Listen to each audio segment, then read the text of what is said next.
Hello दोस्तों। और यह है दूसरा क्लास और मैंने स्मार्ट स्पोकन इंग्लिश का क्लास प्रारंभ किया है और यह है दूसरा क्लास। और आप देखते जाएंगे और आप सीखते जाएंगे तो आप बहुत कुछ सीखेंगे, यह मैं फील करता हूँ। और आपका इंटरेस्ट होना बहुत ज़रूरी है, क्योंकि आपका इंटरेस्ट रहेगा तो आपको अच्छा लगेगा, आप में सीखने की एक तमन्ना होगी और आप बहुत अच्छा करेंगे। तो अब आप सोच रहे होंगे कि आज मैं क्या लेने वाला हूँ। तो आज मैं सेंटेंस लेने वाला हूँ, क्योंकि जो भी हम बोलते हैं वे चार तरह के ही सेंटेंसेस में आते हैं। और पहला सेंटेंस होता है असर्टिव सेंटेंस, जिसे डिक्लेरेटिव सेंटेंस भी कहते हैं। हम कुछ डिक्लेयर करते हैं, कुछ कहते हैं, किसी बात को फोर्स के साथ कहते हैं, तो यह हमारा होता है असर्टिव सेंटेंस। और असर्टिव सेंटेंसेस में क्या होता है कि एक फुल स्टॉप होता है और हम जनरल बातें जो रोजमर्रा जिंदगी की है वो हम करते हैं। तो जैसे मैं कहता हूँ आई एम अ टीचर। अब आई एम अ टीचर ये असर्टिव सेंटेंस है और ये किसी भी टेंस के ग्रुप में हो सकता है। I am going to school, तो यह भी असर्टिव सेंटेंस है। I have done my work, I have done my work, तो यह भी हमारा असर्टिव सेंटेंस है। और I have been coming here quite often, मैं कितनी बार अक्सर यहाँ आता रहा हूँ, तो ये है हमारा असर्टिव सेंटेंस। अब इसमें क्या होता है कि दो तरह की बातें होती हैं, या तो आप पॉजिटिव में कह रहे हो या आप नेगेटिव में कह रहे हो। तो जैसे मैं कहता हूँ आई एम अ टीचर, अब इसको नेगेटिव जब करेंगे तो आप बखूबी जानते भी होंगे कि I am not a teacher, केवल नॉट लगा देना है और यह नेगेटिव सेंटेंस हो जाता है। तो I am not a teacher, she is my friend. अब शी इज माई फ्रेंड सीधा नॉट लगा देना है, तो she is not my friend. ये जनरल सेंटेंसेस है, किसी बात के होने की हम चर्चा करते हैं। तो इसीलिए ही is my father, he is my father, अब इसको हम कहते हैं he is not my father. आप अच्छी तरह उच्चारण करके बोलेंगे तो अच्छा भी लगेगा। और एक बात और मैं आपसे कहना चाहता हूँ कि जब आप बोलें तो आपकी बोली में एक एनर्जी होनी चाहिए, एक ताजगी होनी चाहिए। तब क्या होता है कि आपको खुद भी अच्छा लगेगा और आपके सामने जो है उसे भी सुनकर अच्छा लगेगा। तो इसीलिए एनर्जी चाहिए। और जब हम बोलते हैं तो अब ऑडिशन वगैरह जब होता है तो उसमें चेक करते हैं वॉइस को, तो उसमें क्या होता है कि उसका एक टिप है कि आप सीधा ऐसे खड़े होकर आप बात करें। तब क्या होगा कि पेट से जो आवाज आपके मुंह से जो आएगी वो पेट से निकल कर आएगी और आप ज्यादा सहज होकर बोलेंगे। तो इसलिए इस तरह से जब आप बोलेंगे तो आपकी बोली अगर रिकॉर्डिंग करेंगे तो आपको खुद अच्छा लगेगा। तो इसीलिए ये सब बोलने के टिप्स हैं। अब हम कहते हैं असर्टिव सेंटेंस। तो असर्टिव में जब हम पॉजिटिव होकर कहते हैं तो हम कहते हैं शी इज माई फ्रेंड, लेकिन जब नेगेटिव होकर जब हम कहते हैं तो कहेंगे she is not my friend. तो इस तरह के सेंटेंसेस होते हैं। तो असर्टिव में अगर पॉजिटिव होकर हम बात कहते हैं तो इसको इंग्लिश ग्रामर में एफर्मेटिव सेंटेंस कहते हैं। एफर्मेटिव, अच्छी तरह बोलेंगे आपको खुद भी मजा आएगा, तो इसीलिए इसको एफर्मेटिव सेंटेंस कहते हैं। और he is not my friend, जब आप ऐसे कहते हैं तो ये असर्टिव सेंटेंस ही है लेकिन इसका नेगेटिव फॉर्म है, तो इसलिए इसको नेगेटिव सेंटेंस कहते हैं। इसलिए एफर्मेटिव और नेगेटिव ये असर्टिव सेंटेंसेस के ही पार्ट होते हैं। तो इसीलिए जब हम पॉजिटिव कहते हैं तो हम एफर्मेटिव सेंटेंस में बात कर रहे हैं, जब ना में बात करते हैं तो इसको हम नेगेटिव सेंटेंस कहते हैं। तो इस तरह की बात होती है। तो असर्टिव जितने भी हमारे सेंटेंसेस होते हैं जो हम जनरल लाइफ में बोलते हैं, प्रायः सभी असर्टिव सेंटेंस ही होते हैं। लेकिन तब बात है कि जब हम सेंटेंस बोलते हैं तो सवाल जब करेंगे तो आगे मैं बताऊंगा, इसको इंटरोगेटिव सेंटेंस कहते हैं। और जब किसी को कहते हैं कुछ करने के लिए तो उसको कहते हैं इंपेरेटिव सेंटेंस। और भावना में आकर जब हम कुछ बोल जाते हैं तो यह होता है हमारा एक्सक्लेमेटरी सेंटेंस। इंग्लिश सीखना दोस्तों बहुत आसान है, लेकिन है कि अगर आप रेगुलर होके एक सिस्टम सिस्टमैटिक तौर पे जब आप सीखेंगे तो आप बहुत अच्छी इंग्लिश बोलने लगेंगे, और जब आपकी हैबिट बन जाती है किसी काम में, तब तो फिर आपको एक्सपर्ट बनने से कोई नहीं रोक सकता। आप बहुत अच्छी तरह बोलेंगे। और कहते हैं ना कि फ्लुएंटली जो बात करने की होती है, कि कोई बहुत फ्लुएंटली बोलता है, तो फ्लुएंटली बोलने का मतलब है कि लैंग्वेज पे उस व्यक्ति का कमांड है। दूसरी बात, वह सोच रहा है तेजी से, क्योंकि जब तक आप तेजी से सोचेंगे नहीं तब तक फ्लुएंटली आप बोल ही नहीं सकते। इसलिए हम सोचते हैं धीरे धीरे तो फ्लुएंटली हम नहीं बात कर पाएंगे। तो इसीलिए हमारी सोच में भी एक गति होनी चाहिए, एक फ्लो होना चाहिए। तब क्या होता है कि जब हम बात करते हैं तो हमारे में फ्लुएंसी आ जाती है, और इससे ये भी पता चलता है कि जो बोल रहा है या बोल रही है वो स्मार्ट है, अच्छा लगता है। तो यह हुआ असर्टिव सेंटेंस। वापस आते हैं, दूसरा होता है हमारा इंपेरेटिव सेंटेंस। अब इंपेरेटिव सेंटेंस जो होता है यह हम नॉर्मली प्रेजेंट में ही बोलते हैं। जैसे किसी को हम कहते हैं कुछ करने के लिए, तो हम कहते हैं go there, come on time, मतलब वहां जाओ और समय पर आओ। टेक सम स्वीट्स, थोड़ी मिठाई खाओ। तो हम कहते हैं अटेंड द क्लास रेगुलरली, मतलब नियमित रूप से क्लास अटेंड करो। तो यह सब हम किसी को कहते हैं, तो यही हमारा इंपेरेटिव सेंटेंस होता है। तो इसलिए अब हम उसको ऑर्डर दे के भी कह सकते हैं, और ऑर्डर जो होता है वो हमारे बोलने के टोन से पता चलता है कि हम ऑर्डर दे रहे हैं या नहीं। और जब हम किसी से रिक्वेस्ट करते हैं तो वह भी इंपेरेटिव सेंटेंस होता है। अब उसमें क्या होता है कि हम प्लीज लगा देते हैं, शुरू में भी लगा सकते हैं, अंत में भी लगा सकते हैं। और जब आप लिखते हैं इंग्लिश तो प्लीज अगर आप अंत में लगाते हैं तो उसके पहले जो वर्ड है उसके बाद कॉमा आप जरूर दे दें। जैसे एक्सक्यूज मी प्लीज। अब एक्सक्यूज मी प्लीज बोलने में तो कॉमा पता चलेगा नहीं, लेकिन जब लिखते हैं तो एक्सक्यूज मी के बाद कॉमा दे के प्लीज।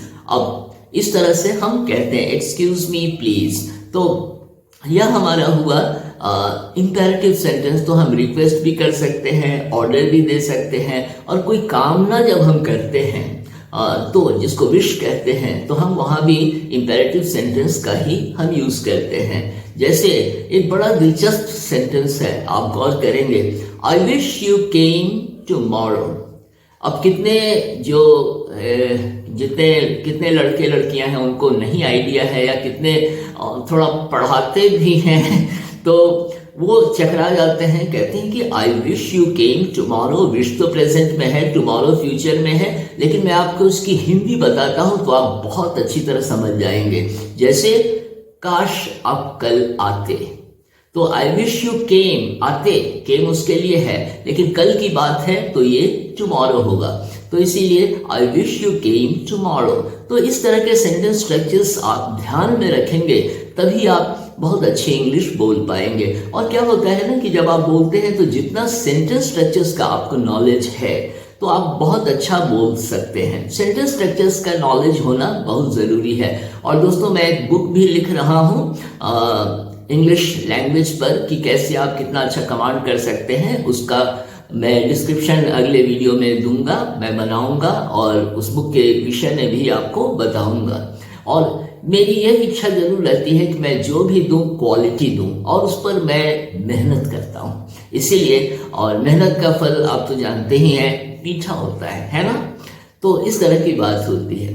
तो इंपेरेटिव सेंटेंसेस जो होता है, ऑर्डर, रिक्वेस्ट, विश, इस तरह के सेंटेंसेस जो होते हैं ना, वो क्या होता है कि ये सब हमारे इंपेरेटिव सेंटेंस हैं। अब तीसरा हमारा होता है इंटरोगेटिव सेंटेंस। अब गौर करें, इंट्रोगेटिव सेंटेंस नहीं कहते हैं, इसका प्रोनाउंसिएशन जो होता है वो इंटरोगेटिव। बोलिए इंटरोगेटिव। थोड़ा समय मैंने दे दिया है, come on. Interrogative, interrogative, interrogative. तो इंटरोगेटिव सेंटेंस हम बोलते हैं इसको। और जितने भी हम सवाल करते हैं, जितने भी हम क्वेश्चंस करते हैं, तो हम करते क्या है, सेंटेंस के बाद हम एक क्वेश्चन मार्क लगा देते हैं। तो ये सारे सेंटेंसेस जो होते हैं जो क्वेश्चन वाले होते हैं इनको हम इंटरोगेटिव सेंटेंस कहते हैं। अब ये इंटरोगेटिव सेंटेंसेस जो होते हैं ये क्वेश्चन वर्ड से भी हो सकते हैं और किसी हेल्पिंग वर्ब को जब हम सेंटेंस के शुरू में लगा देते हैं तो वह इंटरोगेटिव सेंटेंस अपने आप बन जाता है। जैसे क्वेश्चन वर्ड्स हैं हमारे who, what, which, where, when, how, why, whose, whom। who मतलब कौन, what मतलब क्या, which मतलब कौन सा, where मतलब कहाँ, when मतलब कब, फिर how कैसे।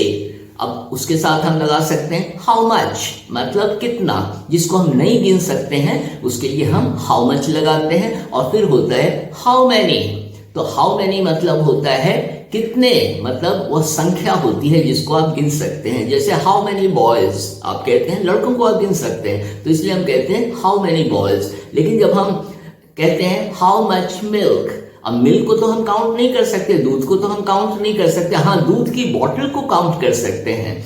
तो इसीलिए हम कहेंगे how much milk do you drink daily, ठीक है। लेकिन how many bottles of milk do you want today, अब बॉटल जब हो गया तो दूध तो बॉटल में आ गया, तो फिर हम बॉटल काउंटेबल नाउन है जिसको हम काउंट कर सकते हैं। तो इसीलिए ये हमारा क्या हो गया, how many bottles of milk do you want today, मतलब आप कितनी बोतल दूध आज चाहते हैं। तो ये हमारा होगा हाउ मच, हाउ मेनी।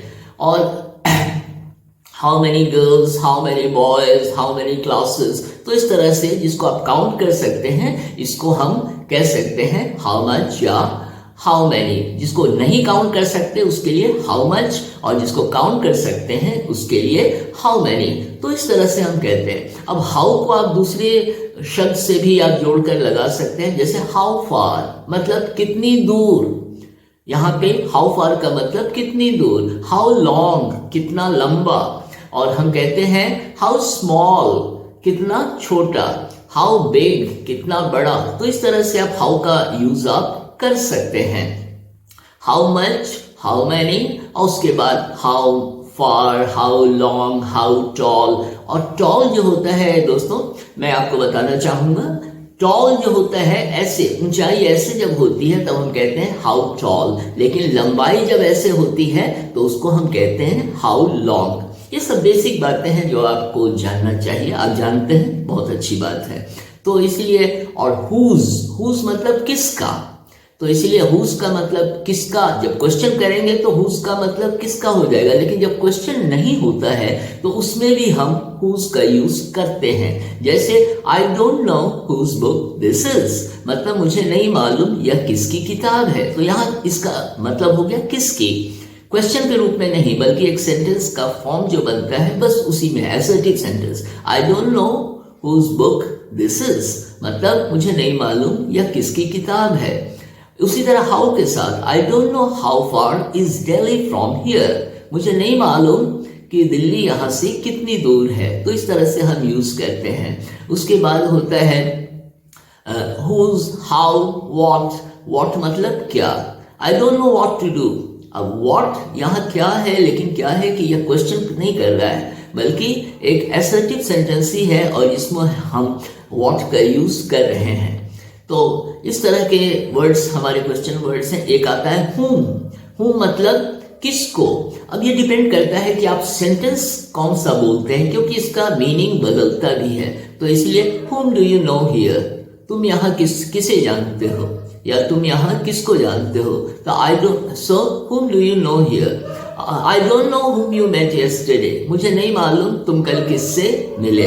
तो I don't know whom you met yesterday, तो इस तरह से हम कहते हैं whom का यूज करते हैं। तो ये सब हमारे क्वेश्चन वर्ड्स हैं। अब उसके बाद क्या होता है कि हेल्पिंग वर्ब्स भी अगर हम सेंटेंस में शुरू में लगा दें, जैसे हेल्पिंग वर्ब जो होते हैं वो ऑक्सिलियरी वर्ब्स या हेल्पिंग वर्ब्स एक ही होते हैं, कोई कंफ्यूजन नहीं होना चाहिए।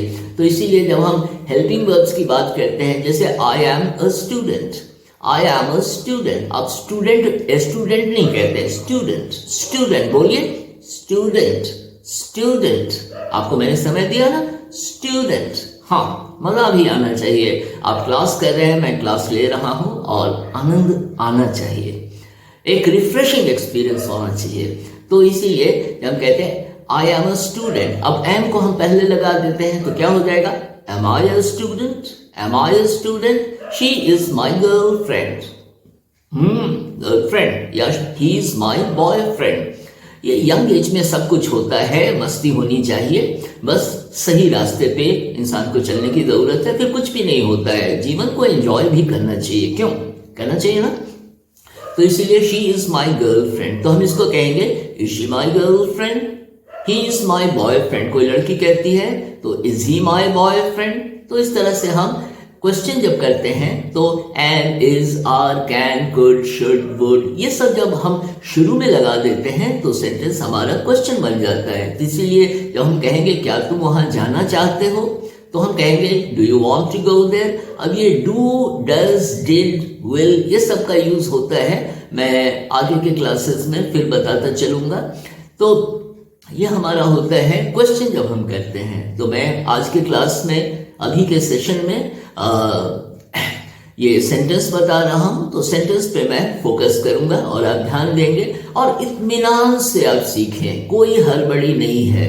और एक कहावत भी है ना, हड़बड़ी का काम शैतान का, इसलिए हम शैतान ना बने, बस इंसान बने रहें और सीखते चलें। तो इस तरह से हमारे इंपेरेटिव सेंटेंसेस होते हैं। और इंटरोगेटिव सेंटेंस, जैसा अभी मैंने कहा, तो क्वेश्चन वाले जितने भी सेंटेंसेस होते हैं वो हमारे इंटरोगेटिव सेंटेंसेस होते हैं। What the hell do you mean.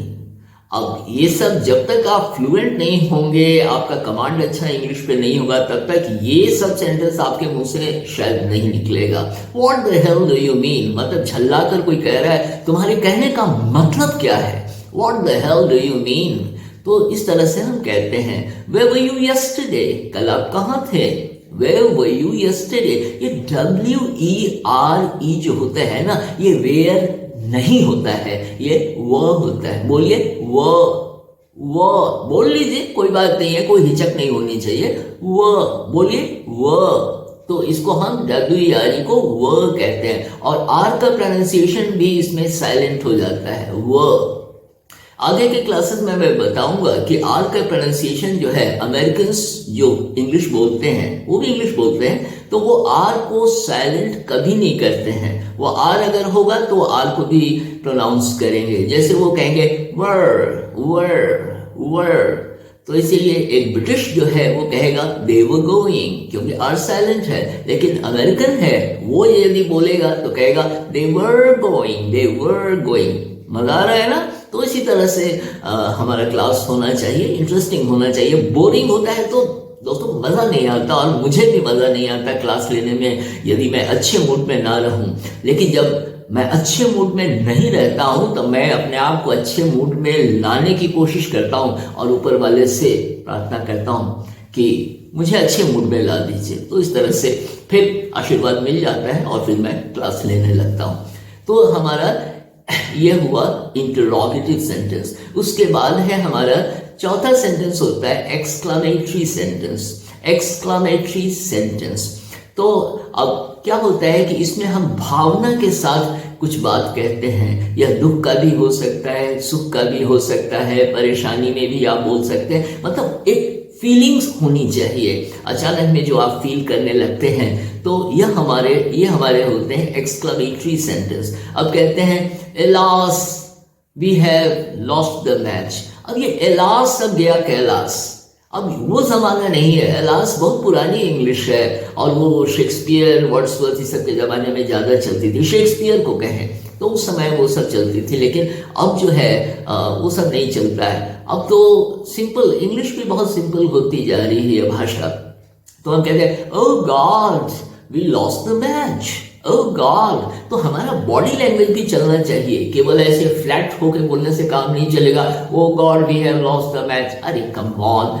तो उसमें ना लैंग्वेज होना चाहिए, एक्सप्रेशन जो होता है वो बॉडी लैंग्वेज के साथ चलना चाहिए। Oh god we have lost the match, wow what a lovely shot by Jadeja. अरे जडेजा का क्या प्यारा शॉट है। तो इसीलिए oh what a fine shot by Jadeja, my god what a helicopter shot by Dhoni. मतलब धोनी का कितना शानदार हेलीकॉप्टर शॉट है। तो मुझे क्रिकेट बहुत अच्छा लगता है, इसलिए मैं क्रिकेट के एग्जाम्पल्स दे देता हूँ। तो इस तरह की बात होती है। तो भावना के साथ जब हम कहते हैं my god what to do now, हे भगवान अब क्या करें, तो इसका यह अर्थ हुआ हे भगवान हम क्या करें। और मैं एक और बुक लिख रहा हूँ, वो स्पोकन इंग्लिश पे मैं लिख रहा हूँ। और आज की इंग्लिश जो होती है, क्योंकि स्टूडेंट्स को आज की इंग्लिश चाहिए, वो मोटी मोटी किताबों में जो 20 साल 25 साल 30 साल से चली आ रही है उसको ही लोग पढ़ाते हैं। थोड़ी इंग्लिश बोल गए तो सोचते हैं कि ओ अब हमारा इंग्लिश पे कमांड हो गया। लेकिन यदि आप छोटे छोटे सेंटेंसेस दोस्तों आप नहीं बोलते हैं तो आप में वो नेचुरल जो फ्लो होता है ना इंग्लिश बोलने का, वो नहीं आएगा। और छोटे छोटे सेंटेंसेस से मतलब वो आपकी हैबिट बन चुकी है। जैसे मैं कहता हूँ हाय हाउ इज लाइफ, जवाब आया ओ फाइन। अब कितने कम शब्द यूज हो रहे हैं लेकिन सारी बातें समझ में आ रही हैं, कम्युनिकेशन चल रहा है। तो are you free today? No, I am not free today. What are you busy with? Well, I am busy with so many things. I have got a lot to do. अब आप समझ रहे होंगे कि मैं बहुत सारे काम में व्यस्त हूँ और मुझे बहुत कुछ करना है। तो इस तरह से हम बोलते हैं। तो एक्सक्लेमेटरी सेंटेंसेस जो होते हैं ना, वो एक फीलिंग, एक भावना के साथ है ना, बॉडी लैंग्वेज भी चलना चाहिए, तब इसका मजा आता है। तो मैंने पहले कहा एसर्टिव सेंटेंस, उसके बाद मैंने इंपेरेटिव सेंटेंस को टेकअप किया, फिर मैंने इंटरोगेटिव सेंटेंस को टेकअप किया और फाइनली मैंने एक्सक्लेमेटरी सेंटेंस भी कवर किया। तो आपको मैंने समय भी दिया, कितने वर्ड्स को मैंने कहा कि आप प्रोनाउंस करें, मजा आएगा। तो आपको भी हंसी आ रही होगी कि अरे ये क्या कहा जा रहा है, लेकिन यही तरीका है। मन जो है ना ये खुला होना चाहिए, तब क्या होता है ना कि हम काफी कुछ सीखते हैं, वेलकम करते हैं आइडियाज को, और एक नए जज्बे से, एक नए जोश से, एक नए पैशन से हम लाइफ में आगे बढ़ते हैं। और दोस्तों जीने का यही सही तरीका होता है कि आप में एक मस्ती हो, एक बुलंदी हो, आगे बढ़ने का एक एम्बिशन हो कि आगे हमें कुछ करना है, तो अच्छा भी आपको लगेगा। तो आज के क्लास में यह हुआ, सेंटेंस की बात मैंने की। अब दूसरी बात होती है, एक और टॉपिक मैं टेकअप कर रहा हूं और वह है आर्टिकल। अब आर्टिकल जो होता है, आर्टिकल बेसिकली एडजेक्टिव ही होता है।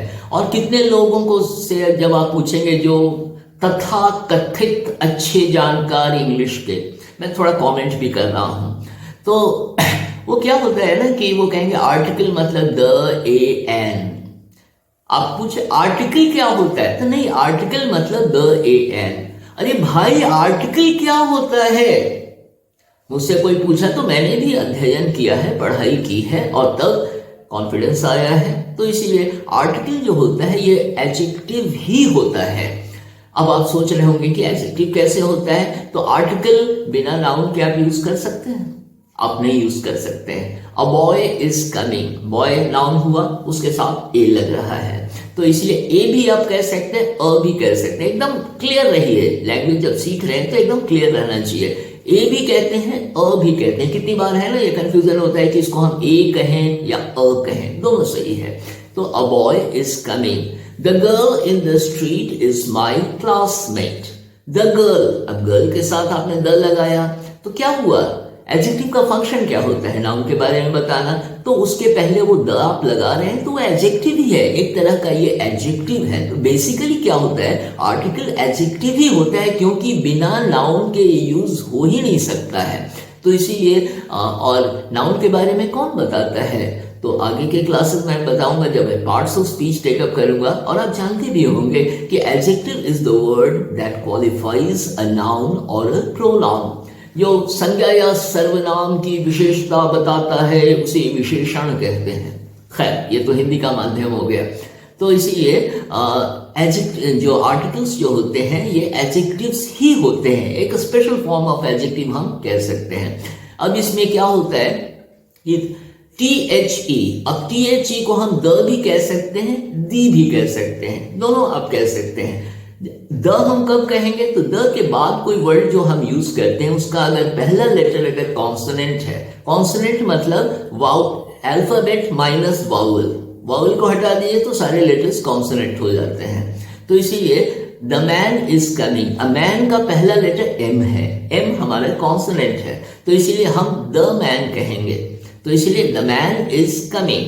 अब दूसरा वर्ड हम लेते हैं एलिफेंट। अब एलिफेंट का पहला लेटर ई है, ई वॉवल होता है, तो the elephant is in the field, मतलब मैदान में हाथी है, तो दी हम कहेंगे क्योंकि एलिफेंट का पहला लेटर ई है जो वॉवल है, तो इसीलिए हम द और दी का ऐसे हम यूज करते हैं। और मुझे उम्मीद है कि आप समझ रहे होंगे कि मैं क्या बता रहा हूं, तो इसीलिए द और दी का क्लियर आप प्रोनाउंसिएशन क्लियर मतलब यूज करेंगे तो आप अच्छा महसूस करेंगे। लेकिन इसके बारे में चिंता करने की बात नहीं है, क्योंकि कितने लोग हैं ना, वो बोलने में कभी द हो जाता है कभी दी हो जाता है, इसलिए उसकी चिंता मत करें, बस आपको मालूम है आप यूज कर रहे हैं, बहुत अच्छी बात है। तो द और दी, अब ये हमारा डेफिनेट आर्टिकल है क्योंकि हम किसी निश्चित चीज के बारे में हम कहते हैं, तो इसलिए इसको डेफिनेट आर्टिकल कहते हैं। और द का यूज बहुत तरीके से होता है, जैसे नदी के लिए हम द का यूज करते हैं, द गंगा, समंदर के लिए कहते हैं द अरेबियन सी कहते हैं। तो यहाँ पे हम द का समुंदर के लिए, पहाड़ों के लिए हम कहते हैं द का यूज करते हैं, द हिमालयस कहते हैं। बड़े बड़े होटल होते हैं वो भी अपने आगे द लिख लेते हैं, तो हम कहते हैं दी ओबेरॉय, ये 5 स्टार होटल है दी ओबेरॉय। तो द ताज, तो इस तरह से हम उसके लिए भी यूज करते हैं, किसी खास के लिए भी हम यूज करते हैं। The girl there is my classmate, जो लड़की वहां है, किसी खास को हम कह रहे हैं ना, तो the girl there is my classmate, यहाँ तो हमने द का यूज कर दिया एक डेफिनेट आर्टिकल के रूप में। लेकिन द का जो है ना, एक समंदर या ओशन, महासागर जो होता है उसके लिए हम कहते हैं द इंडियन ओशन, तो यहाँ हम THE द या दी का हम यूज कर रहे हैं, तो यहाँ हम कहेंगे द इंडियन ओशन। तो आगे के क्लासेस में मैं और भी क्लियर करूंगा और आप कितनी बातें जानते भी होंगे, बहुत अच्छी बात है।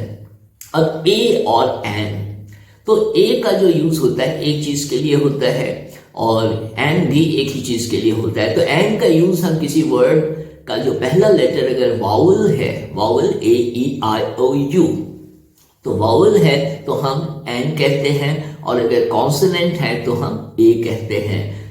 तो इसीलिए अ शर्ट, अब शर्ट मैंने पहना हुआ है shirt, a shirt, I will buy a shirt today, मैं आज एक शर्ट खरीदूंगा, I will buy a shirt today. तो I am eating an apple now, अब एप्पल का पहला लेटर ए है तो हम एन एप्पल कहेंगे, तो I am eating an apple now. तो आप समझ रहे हैं, तो वावल के पहले हम एन का यूज करेंगे और कॉन्सोनेंट के पहले हम एक चीज के लिए ए का यूज करेंगे। तो दोस्तों आज का क्लास मैं यही समाप्त करता हूं और अगले क्लास में मैं फिर अपलोड करूंगा और फिर आप देखेंगे तो आप सीखते जाएंगे, तो आप बहुत अच्छी इंग्लिश आप बोलने लगेंगे।